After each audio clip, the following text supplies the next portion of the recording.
Bonjour à toutes et à tous et merci de votre fidélité à Nana FM. Je suis Émile Sanvi, heureux de vous retrouver pour ce nouveau numéro du débat de Nana FM. C'est parti pour 45 minutes d'échange et d'analyse sur la 95.5 et sur nos réseaux sociaux. Alors ce matin, nous nous intéressons au communiqué publié le 14 juin dernier par le Cadre national de concertation pour le changement, un regroupement d'organisations de la société civile et de partis politiques, dont l'Alliance nationale pour le changement. Et dans ce document, le CNCC dresse un constat préoccupant de la situation socio-économique du pays et dénonce ce qu'il qualifie de décalage entre les préoccupations des populations et les priorités des dirigeants. On en parle ce matin avec notre invité, Komi Monti. Bonjour. Bonjour, monsieur Émile Sanvi. Alors, vous êtes le secrétaire général adjoint chargé des affaires économiques de l'ANC. Merci d'avoir accepté notre invitation. C'est avec plaisir. Chers auditeurs, ce débat est aussi le vôtre à partir de 7h35. Appelez-nous au 91 09 71 71 ou au 96 61 58 58 pour vos réactions. Bienvenue dans le débat de Nana FM. Bienvenue sur la plus belle dame de Lomé. Alors, Monsieur Monti, le débat ce matin tourne autour de ce communiqué du CNCC publié le 14 juin dernier, comme je le disais déjà en introduction.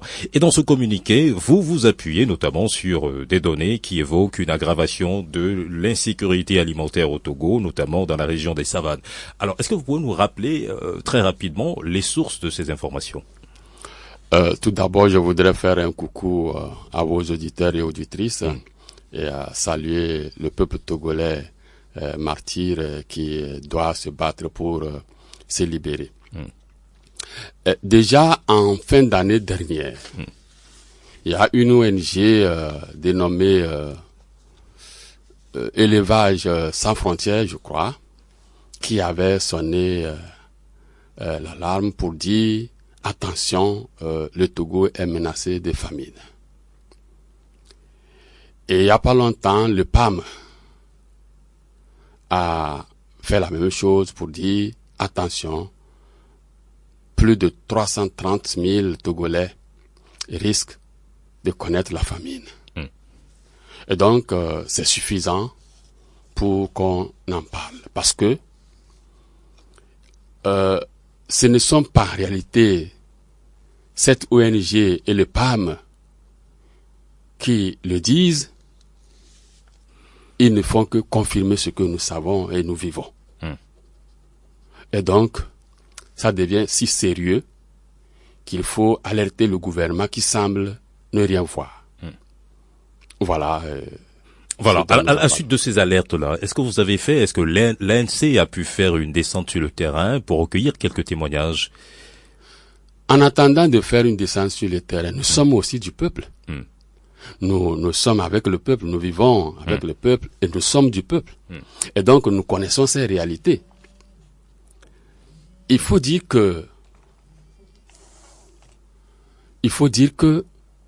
depuis un certain temps, les Togolais vivent très mal. Il y a la cherté de la vie et même les associations de défense des droits de consommation des Togolais en parlent tout le temps. Il n'y a pas longtemps, à peine 3 semaines, le gouvernement a trouvé mieux d'augmenter les prix des produits pétroliers. Tout ceci sans tenir compte de l'état difficile que traversent les Togolais. Et donc, on n'a pas besoin de faire une nouvelle descente sur le terrain pour s'assurer que nous vivons tous mal. Peu de Togolais peuvent se glorifier d'avoir 3 repas par jour. Bon, je ne sais pas pour vous, mais je crois que la majorité des Togolais s'organisent à se donner au moins un repas par jour. Et il y en a, je peux vous le dire, qui mangent peut-être une fois tous les 2 jours. Et donc, on ne peut pas dire qu'il n'y a pas de famine au Togo. Alors aujourd'hui, on parle de famine, d'insécurité alimentaire et pourtant, régulièrement, le gouvernement met en avant des programmes agricoles et de subvention des intrants. Est-ce qu'on va dire que ces programmes restent aujourd'hui inefficaces? Mais Vous savez, quand M. Faure Gnassingbé vient au pouvoir, il annonce les 20+, et patati patatra. 21 ans plus tard, rien n'a été fait. Donc, tous ces programmes qui sont annoncés ici et là ne constituent que des effets d'annonce. Rien n'est fait concrètement sur le terrain. Rien n'est fait concrètement sur le terrain. Mais chaque année, le gouvernement fait des ponctions de produits vivriers qu'il achète à bas prix auprès des producteurs, des agriculteurs, pour que dans de pareilles circonstances, ils puissent faire une redistribution et permettre aux Togolais d'aller mieux. Où sont ces réserves-là? Jusqu'à ce que le PAM vienne nous annoncer que, avec des chiffres à l'appui, que plus de 330 000 Togolais risquent de connaître la famine. Mais on ne peut pas rester les bras croisés pour ne pas attirer l'attention de ceux qui nous gouvernent. D'ailleurs, je crois que le gouvernement lui-même en est conscient, puisque de temps à autre, on nous annonce sur les médias publics que la Chine a fait don de telle quantité de produits vivriers au Togo, que le Japon a fait don de telle quantité de produits vivriers au Togo. Si ces États-là ne savaient pas que nous étions en détresse sur le plan alimentaire, ils n'allaient pas nous faire don. Et si le gouvernement n'avait pas conscience qu'on ne vivait pas bien, qu'on ne mangeait pas à notre faim, il n'allait pas accepter ces dons-là. Parce que ces dons, en réalité, si vous avez de quoi vivre décemment, constituent une insulte. Mais si vous êtes vraiment dans les besoins, vous les acceptez. Alors, le sujet concernant la famine alimente des débats au sein de l'opinion. Qu'est-ce que vous répondez à certains observateurs qui pensent que parler de famine au Togo relève d'une exagération politique? Je ne crois pas que ce soit une exagération politique. D'ailleurs, il n'y a pas longtemps, vous avez vu les anciens combattants qui ont lu une motion à l'attention du PC pour dire qu'ils sont derrière lui, qu'il est leur champion et que ils feront face à n'importe quel ennemi de M. Faure Gnassingbé. Vous avez vu ça? Ce n'était pas ça le message. En réalité, c'est pour dire nous avons faim. Nous avons faim et il faut qu'on trouve à manger. Monsieur le PC, aidez-nous à manger. En réalité, c'était ça. Donc, puisque les militaires, les gendarmes, les policiers à la retraite ne peuvent pas, dans un état de droit, se permettre de s'aligner derrière un citoyen pour dire qu'ils feront face à ses ennemis. Et surtout, ce citoyen est le PC du Togo. Qui est aujourd'hui une institution. Qui est une institution. Et donc, vous ne pouvez pas dire que vous êtes derrière celui-là face à ses ennemis. Le PC ne peut pas avoir des ennemis. Quels sont les citoyens togolais qui peuvent être les ennemis du PC? Puisque à ma connaissance, le Togo n'est pas en guerre contre un autre État. Et donc, nous n'avons pas d'ennemis. Et si on en avait, ce ne sont pas les ennemis du PC. Ce auraient été les ennemis du Togo et de l'État togolais et des citoyens togolais. Et donc, des gens qui sont payés par le contribuable togolais ne peuvent pas se constituer encore pour menacer les Togolais. Ils l'ont fait, c'est du cinéma, c'est pour dire nous avons faim. Et je peux vous dire d'ailleurs, des agents des douanes, des impôts, du cadastre, qui sont à la retraite depuis des années, ne touchent pas pleinement leur pension de retraite. Et vous savez pourquoi? Parce que la Caisse nationale de sécurité sociale, qui collecte leurs cotisations pour la retraite, depuis la mise en place de l'ETR, n'a pas versé ses cotisations auprès de la Caisse de retraite du Togo. Et donc la Caisse de retraite du Togo ne peut pas payer entièrement ce qui leur est dû. Ils sont obligés de recevoir une portion de ce qui devrait être leur retraite, leur pension de retraite. Et dans cette portion-là, ils en prélèvent pour cotiser auprès de la caisse de retraite de l'État afin de compléter leur cotisation. Vous comprenez ça? Et vous pensez que ces gens-là vivent décemment? Ils ont faim. Ils ont faim, et d'ailleurs, je profite de vos antennes pour demander à la directrice de la Caisse nationale de sécurité sociale, Madame Ingrid Awade, de faire diligence pour honorer les droits de ces citoyens brimés. Et donc, quand des anciens combattants vont faire une telle déclaration, ils ne sont pas censés ignorer la loi. Puisque dans un état normal, ils devraient être poursuivis par le procureur de la République pour avoir fait une telle déclaration. Mais je crois que le procureur de la République aussi comprend que ce n'était pas leur intention. Leur intention, c'est pour dire au PC, nous avons faim. Voilà, revenons à ce communiqué que vous avez rendu public le 14 juin dernier. Et dans ce même communiqué, vous établissez un lien entre la récente hausse des prix, vous en parliez tout à l'heure, la récente hausse des prix des carburants et une augmentation continue du coût de la vie. Alors, selon vous, doit-on s'attendre à des lendemains difficiles? Évidemment. Évidemment, vous savez, le pétrole constitue le baromètre de l'économie mondiale.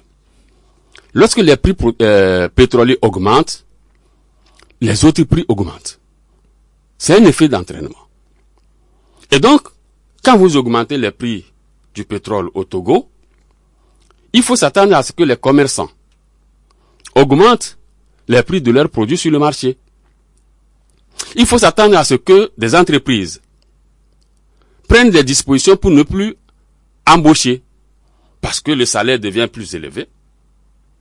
Et donc, les entreprises ne vont plus embaucher. Ça va donc accentuer le taux de chômage au pays. Donc, des lendemains meilleurs pour les Togolais, je ne crois pas pour le moment. À moins que le gouvernement prenne conscience de la situation et cesse de narguer le peuple togolais. Vous avez vu le 6 juin dernier, après avoir augmenté les prix des produits pétroliers le 26 ou le 27 mai, le 6 juin dernier, ils n'ont pas eu honte de fêter, de danser, de boire, de manger, au vu au su de tous, quand le peuple meurt de faim. Et vous voyez le PC tout le temps entre deux avions. Je ne sais pas quand est-ce qu'il reste au pays pour voir les réalités du pays. Et donc, il faut que l'État togolais prenne conscience de la situation et réduise son train de vie pour permettre que l'argent du contribuable togolais soit investi dans d'autres domaines porteurs et permettre aux Togolais de vivre un peu mieux. Alors, sur le même sujet relatif à l'augmentation des prix du carburant, vous affirmez que le citoyen est systématiquement utilisé comme une variable d'ajustement face aux difficultés économiques. Alors, selon vous, est-ce que d'autres solutions étaient envisageables en dehors d'une hausse des prix? Oui, mais quand on connaît aujourd'hui le contexte mondial. Oui, on connaît le contexte mondial, mais on connaît aussi le contexte togolais. Quand vous allez acheter le carburant à la pompe, si vous avez la chance de connaître la structure des prix des produits pétroliers, vous comprendrez qu'il y a plusieurs taxes. À quoi servent ces taxes-là, concrètement? Et il y en a certaines taxes qui ont pour objectif, en réalité, de stabiliser les prix. C'est-à-dire que vous payez ces taxes-là aujourd'hui pour que demain, lorsque sur le plan mondial, les prix des produits pétroliers augmentent, que vous, citoyens togolais, vous n'en subissez pas les conséquences. Parce que, entre-temps, vous avez payé au préalable ce qu'il faut pour ne pas subir l'augmentation des prix des produits pétroliers. Donc, l'État a ces ressources-là. Et il aurait dû les utiliser pour stabiliser les prix et ne pas lâcher l'augmentation. En plus, mais le 25, les médias internationaux ont annoncé qu'il y avait une tendance à la baisse des prix des produits pétroliers le 25 mai. Et le 26 mai, au soir, le gouvernement togolais a annoncé l'augmentation des prix des produits pétroliers. Vous ne trouvez pas que c'est C'est Est-ce extraordinaire. que l'effet pourrait être immédiat dans la mesure où il y a eu des stocks? Vous savez, en économie, les effets d'annonce, les annonces ont pour objectif de canaliser la gestion. Est-ce qu'il n'y avait pas un stock qui a été déjà acheté à un prix beaucoup plus cher? Ce stock avait été acheté quand? De la baisse du baril. Non, mais les produits pétroliers au Togo, leur achat c'est pour des trimestres. Ok? Donc je ne pense pas que entre-temps, le stock qui existait était épuisé pour qu'on soit obligé d'augmenter les prix. Même si ça avait été le cas, je vous dis tout à l'heure que et là, on est dans les hypothèses. On est dans les hypothèses. On n'a pas la information. Non. Vous dites que peut-être que la commande a été passée quand les prix des produits étaient élevés. J'en conviens que ça peut être le cas. Ce n'est pas forcément une hypothèse. J'en conviens que ça peut être le cas. Mais je vous dis que le Togolais paye cette possibilité d'augmentation des prix d'avance à travers les taxes incorporées dans le prix des produits pétroliers. Donc, on ne devrait pas en subir forcément les conséquences. Voilà ce que j'ai dit. D'ailleurs, sur nos routes, vous voyez l'état de nos routes, et pourtant nous payons des taxes pour ça, pour l'entretien de nos routes. Mais au même moment, le Togo, on s'aperçoit que le Togo n'est pas seul dans le cas. Plusieurs pays africains ont également procédé à des ajustements des prix des carburants ces derniers mois. Oui, c'est même parce que plusieurs pays font quelque chose que nous devons la faire également. Et tout le monde connaît le problème aujourd'hui, la fermeture. Mais est-ce que c'est tout le monde dans tous les pays que les citoyens ont payé les taxes dont je parle? Est-ce que dans tous les pays du monde, les dirigeants narguent les citoyens qui sont affamés en fêtant l'anniversaire d'un président? Est-ce que c'est interdit tout de même de ce n'est pas interdit. Célébrer l'anniversaire? Non, ce n'est pas interdit. Tout le monde célèbre son anniversaire. Mais on voit l'ampleur de ce qui s'est fait. Mais pour un dirigeant. Pour vous, ça devait se faire modestement. Pour un dirigeant qui aime son peuple, quand le peuple est en souffrance, on peut mettre entre parenthèses sa joie pour compatir à la douleur du peuple. Je crois que c'est ce qu'aurait dû faire M. Faure Gnassingbé.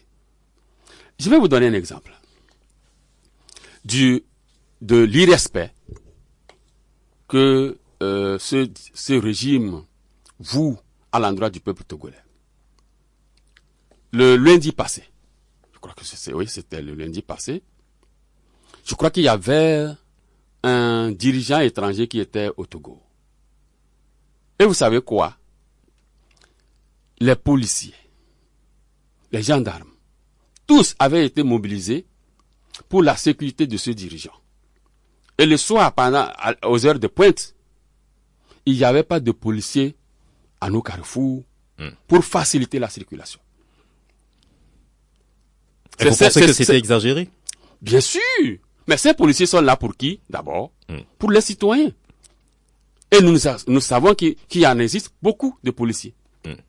On ne peut pas tous les mobiliser pour la sécurité de quelqu'un qui est venu nous rendre visite. Il faut en garder pour le peuple togolais aussi.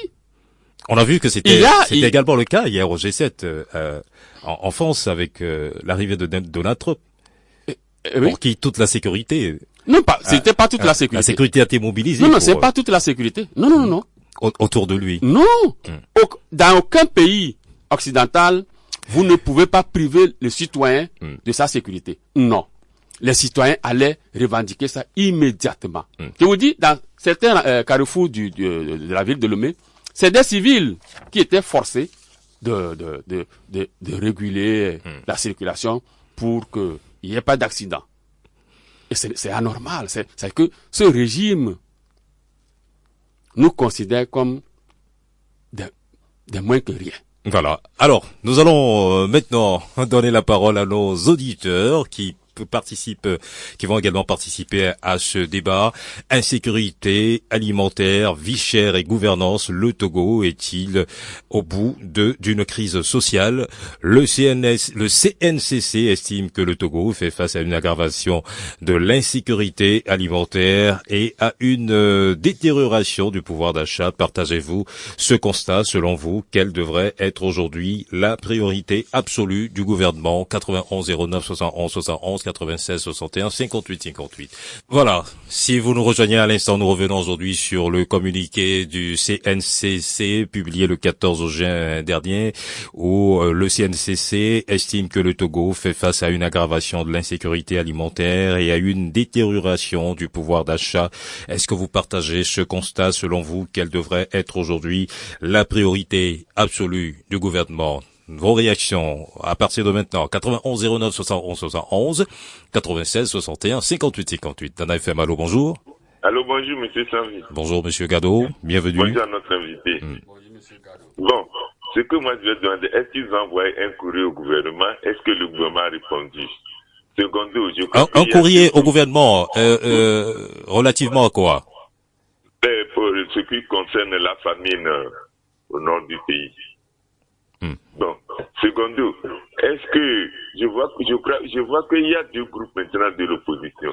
Est-ce que chemin faisant, ils vont fusionner pour le bien-être du peuple togolais? Merci, bonne journée. Merci, bonne journée à vous. Voilà. En attendant d'avoir d'autres réactions, voilà, vous allez déjà répondre à cette question de monsieur Gado. Il se demande si vous avez envoyé un courrier officiel au gouvernement pour signaler véritablement qu'il y a une famine. L'ANC n'a pas. Les savanes subissent la famine.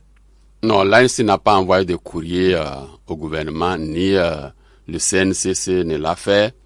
Nous l'avons fait à travers les communiqués.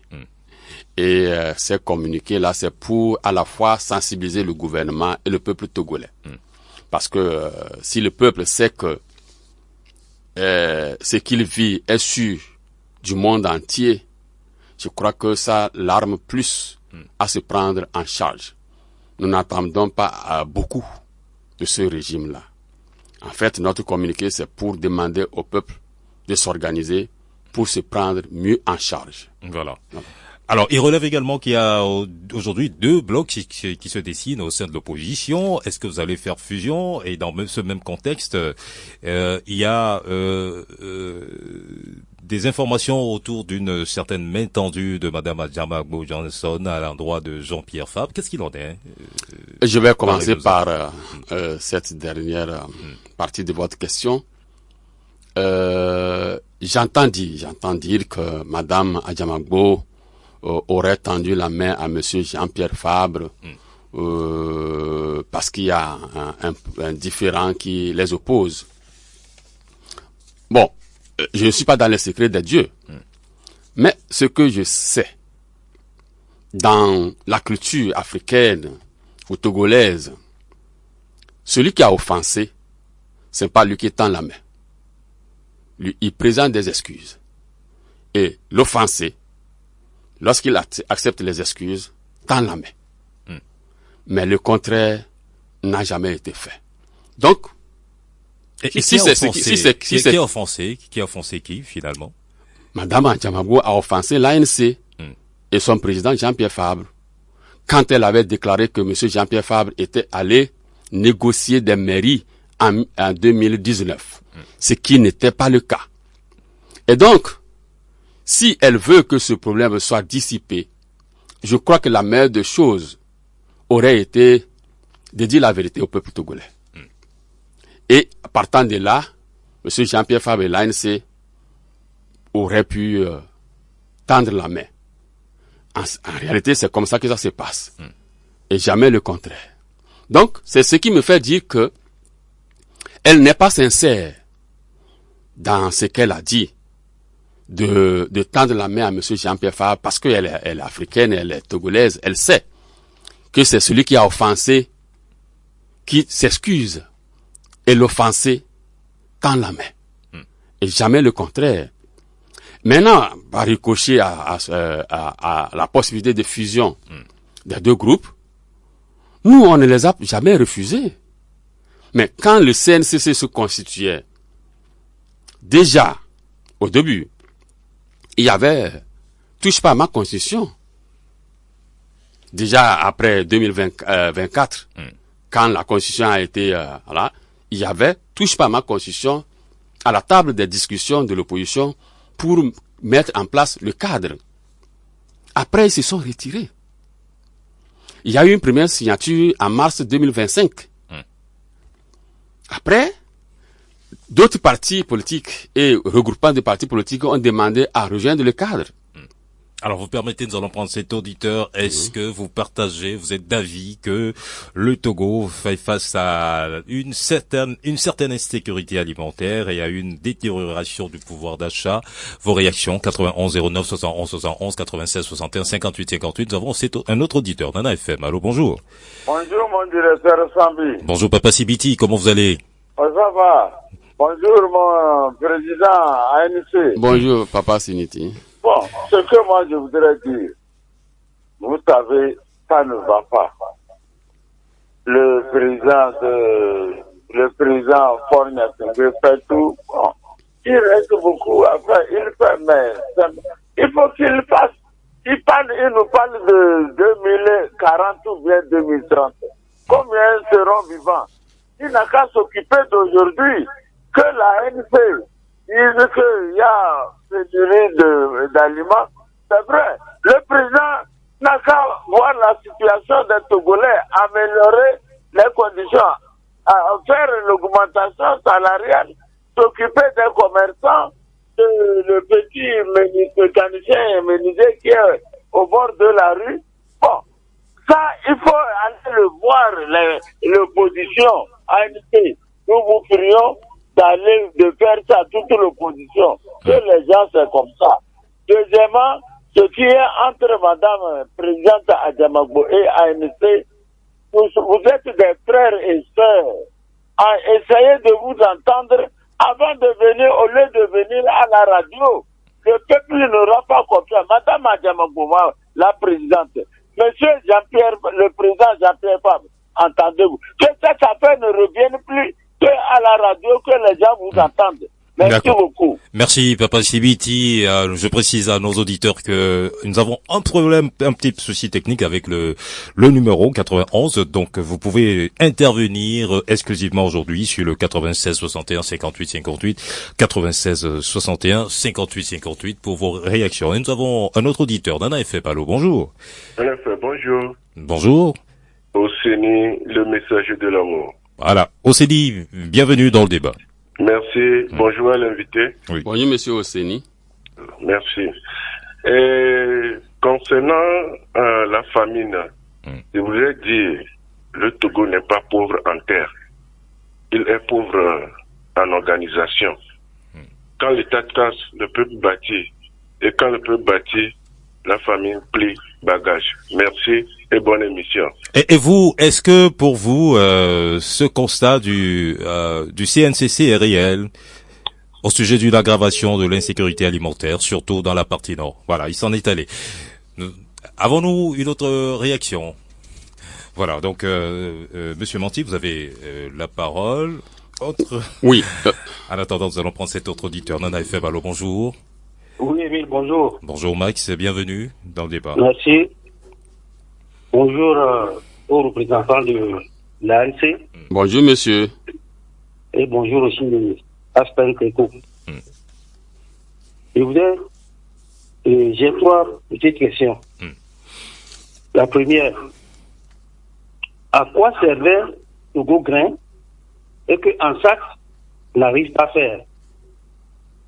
Deuxièmement, où vont les céréales que ANSAC rachète aux agriculteurs, d'autant que les agriculteurs se plaignent de mévente?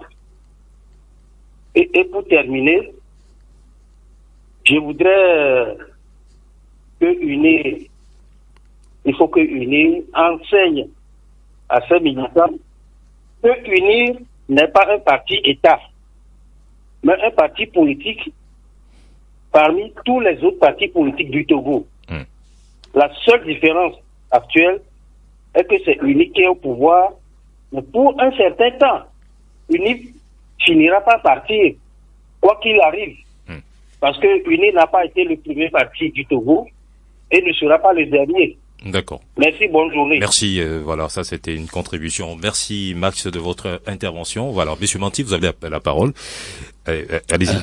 Merci, j'étais en train de finir sur la possibilité de fusion entre les deux groupes de l'opposition, en disant que partant de ce que Madame Adjamabo a déclaré et que je trouve qui n'est pas sincère, je me demande si le groupe là est sincère, puisque je le disais entre-temps. Et pour Papa Sibiti qui vient d'intervenir sur le sujet, le linge sale se lave en famille. Je vais en venir.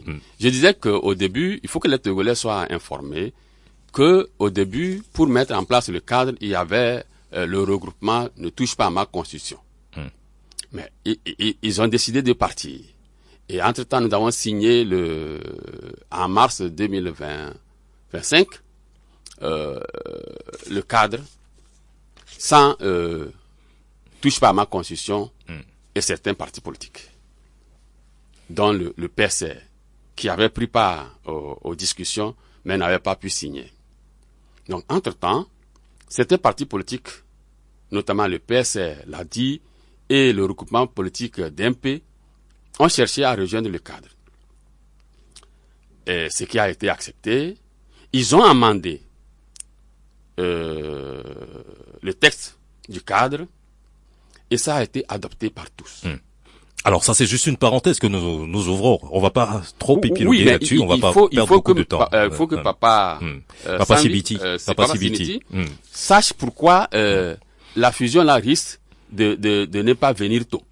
Pour lui, il faut pas exposer ce genre de problème. Non, si on ne le dit pas, ils ne sauront jamais. Ils vont croire qu'il y a quelqu'un peut-être du cadre qui refuse. Voilà, merci. On passe rapidement à la question aux deux questions de Max.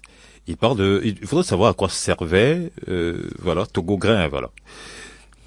Oui, non, Togo Grain, c'était mis en place pour que nous ne tombons pas dans des situations comme ça, aider les Togolais à produire mieux et cotiser en sorte, constituer une réserve alimentaire pour des jours difficiles. Et c'est ce que l'ANSAT est censé aussi faire. Voilà. Mais pour éviter la famine, pour éviter la famine. Mais l'ANSAT est là et à un moment donné, peut-être que notre camarade Max a raison dans sa réflexion. Et dans le même ordre d'idée, il se demande où vont les céréales. Où vont ces céréales là que l'ANSAT achète à bas prix aux agriculteurs. Puisque si on est en famine et qu'on ne voit plus ces céréales là sur le marché, où sont-ils allés? Puisque entre-temps, il y a des rumeurs qui ont circulé que le gouvernement donne ces céréales là à des gens véreux qui vont les vendre à l'extérieur. Alors, où sont ces céréales là pour que nous soyons amenés à vivre la famine? Donc la question reste posée. Osseni, le messager, qui a dit qu'il y a des terres au Togo. Effectivement, il y a des terres arables au Togo. On ne devrait pas vivre la famine si le gouvernement était bien organisé, assistait comme il le faut les agriculteurs, avec les moyens qu'il le faut. Je crois qu'on ne devrait pas vivre la famine. Il y a beaucoup de jeunes qui sont formés, mais ces jeunes-là, ils n'arrivent pas à trouver de l'emploi. On aurait pu mettre des moyens à leur disposition pour qu'ils attaquent la terre, mais rien n'est fait. Donc c'est la faute au gouvernement et non à nos valeureux agriculteurs. Voilà. Alors, on va évoluer rapidement avec. Je crois qu'on a épuisé les préoccupations de nos auditeurs. Il reste Papa. Je crois que il y a quelqu'un qui a dit qu'il faut que Madame Adjamabo et l'ANC s'entendent et qu'on ne vienne plus à la radio. Voilà, c'est Papa Sibiti qui l'a dit. Je le remercie. On aurait voulu éviter ces choses-là, mais Madame Adjamabo a fait sa déclaration publiquement. on ne peut pas ne pas voilà. lui dire Merci, que voilà. On ferme la parenthèse. Déplacé. On ferme la parenthèse rapidement. Ouais. Vous dénoncez dans votre communiqué la gabegie au sommet de l'État, notamment l'utilisation excessive des véhicules administratifs et des avantages accordés aux responsables publics. Qu'est-ce que vous proposez pour pallier le phénomène? Vous savez, le fonctionnaire, le fonctionnaire, il est l'employé du peuple. Et donc, le peuple s'organise à lui donner des moyens pour qu'il soit à l'aise et puisse lui rendre service. À partir du moment où vous devez rendre service à votre employeur, s'il se trouve que cet employeur est dans la détresse, vous n'allez pas exagérer dans les avantages que vous accordez. Parce que, le communiqué le dit, qu'un dirigeant aille à une rencontre qui va durer 1 heure, 2 heures, 3 heures, et qui n'éteint pas le moteur de son véhicule, ce moteur-là tourne à base de quoi? Du carburant. Et ce carburant qui le fournit, ce sont les citoyens togolais qui les fournissent. Hein? Et donc, si ils ont conscience que nous vivons des jours difficiles, ils doivent apprendre à éteindre leur moteur. Ils le font pour que le véhicule soit gardé à température correcte pour eux, parce que au Togo, il fait très chaud, et ils ne supportent pas cette chaleur-là. Mais ils peuvent, 10 minutes, 15 minutes avant le démarrage de leur départ, ordonner que le moteur soit mis en marche. Voilà, là dans ce cas, est-ce que c'est la faute aux autorités, au gouvernement forcément? Est-ce que cela ne relève pas des comportements individuels? De qui? Complètement individuel de qui? Individuel de ces personnes que vous... Du gouvernement? Des personnes que vous oui, c'est du gouvernement. Est-ce que c'est le gouvernement forcément? Oui, c'est le gouvernement, puis c'est le gouvernement qui donne le là. Si vous voyez un agent de l'administration publique faire ça, ça veut dire qu'il a vu son ministre le faire. Il a vu son directeur le faire. Il a vu le directeur de cabinet le faire. Il a vu son supérieur le faire. Et il s'autorise à le faire. Donc, si le gouvernement, les membres du gouvernement donnent le bon exemple, les autres ne feront pas ces choses-là. Les autres vont pouvoir leur emboîter le pas. Et effectivement. En suivant les meilleurs exemples. Parce qu'on suit toujours les meilleurs exemples. Voilà. Est-ce que vous avez pu, je ne sais pas si vous avez pu le faire, vous avez pu évaluer l'impact financier de ces situations-là que vous qualifiez de gaspillage? Mais quand vous voyez le taux d'augmentation des prix des produits pétroliers, je crois que le gasoil, non, c'est l'essence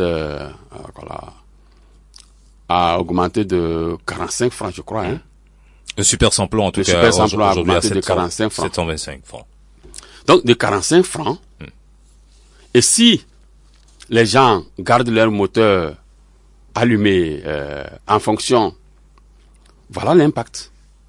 Ils ont dit dans leur communiqué qu'ils vont accompagner les transporteurs pour qu'ils ne subissent pas trop le coût. Mais comment est-ce qu'ils accompagnent les usagers de la route, ceux qui payent le prix? Rien n'est fait. Les émigrants, ils sont accompagnés comment? Nous interpellons à travers ce communiqué les syndicats qui doivent se battre pour les syndiqués. Justement, c'est parce que nous avons vu des syndicats en pointe pour annoncer l'augmentation des prix. Nous avons vu sur les réseaux sociaux que c'est les syndicats qui ont annoncé l'augmentation des prix, au lieu de se battre pour la stabilisation de ces prix. Donc, les syndicats, les responsables des syndicats n'ont pas fait leur rôle. Leur boulot, ils ne l'ont pas fait. Et donc, vous estimez que les syndicats au Togo ne jouent pas véritablement leur rôle? Et je crois qu'ils ont démissionné. Les responsables, je crois qu'ils s'occupent plus des avantages à y tirer que de se battre pour leurs membres. Parce que je ne vois pas des responsables des syndicats, des transporteurs, aller annoncer avant le gouvernement l'augmentation des prix. soi-disant, ils sont en train de sensibiliser leurs camarades pour qu'ils ne réagissent pas violemment à l'augmentation des prix. Non, c'était un piège. C'était un piège. Ils n'avaient pas à le faire. Ils avaient plutôt à faire comprendre à leurs syndicats, aux membres de leurs syndicats, la signification de toutes les taxes incorporées dans la structure des prix des produits pétroliers. Et voir s'il y en avait des taxes, j'allais dire, qui méritent d'être enlevées de ces structures. Voilà leur rôle. Voilà. On retient finalement de votre communiqué que vous évoquez un fossé entre les préoccupations de la population et celles des dirigeants. Quels sont aujourd'hui, selon l'ANC, les problèmes les plus urgents que les gouvernants doivent régler pour soulager les Togolais? Dans un premier temps, il faut respecter les droits des Togolais. Le droit à la vie, c'est fondamental. Quand vous ne mettez pas les citoyens dans les bonnes conditions de vie, ça veut dire que vous leur déniez ce droit à la vie, tant proclamé par la Constitution togolaise. Et pour l'instant, pour le moment, ce n'est pas le cas, selon vous? Ce n'est pas le cas. Vous voyez comment les gens meurent dans les hôpitaux publics. J'espère que vous êtes informés de cette situation-là. Quand les gens vont à l'hôpital, si vous n'avez pas des moyens, vous mourrez. L'État n'assure pas notre vie. Mais les Togolais, ils ne sont pas paresseux. Mais vous connaissez le taux de chômage dans ce pays? Il est exponentiel. Donc l'État doit s'occuper à résoudre le chômage dans ce pays. L'État doit s'occuper de l'état de nos routes. L'État a démissionné dans l'éducation des citoyens togolais. Vous voyez combien d'établissements privés existent au Togo? Du primaire jusqu'à l'université. C'est parce que l'État a démissionné. On parle de la gratuité de l'école. De quelle gratuité parle-t-on quand il y a des Togolais qui payent dans les privés parce qu'ils n'ont pas de place dans le public et qu'on dise que ceux qui vont dans le public ne payent pas alors que les parents payent des cotisations parallèles. Donc il n'y a pas de gratuité. Les enseignants ne vivent pas dans de bonnes conditions. On le sait tous. Donc l'État doit s'occuper de l'éducation des Togolais. L'État doit s'occuper de mettre en bon état nos routes pour qu'elles cessent de nous tuer. Et si l'ANC était aux responsabilités, que feriez-vous pour rapidement apporter une solution, une réponse au problème de la vie chère? Dans un premier temps, nous n'allons pas faire le projet de société de l'ANC ici. Dans un premier temps, nous mettrons les Togolais au même pied d'égalité. Les ressources des Togolais devraient profiter d'abord aux Togolais et diriger vers les secteurs prioritaires, la santé, l'éducation, l'emploi, ainsi de suite. Et réduire le train de vie de l'État. De l'État, voilà. Merci. Et ce sera votre mot de la fin. Merci à vous, Monsieur Manti, d'avoir décrypté ce communiqué du cadre national de concertation pour le changement, publié le 14 juin dernier. Le débat se referme ici. Merci de l'avoir suivi. Appelez-moi Émile Sanvi. À suivre dans un court instant nos avis et communiqués.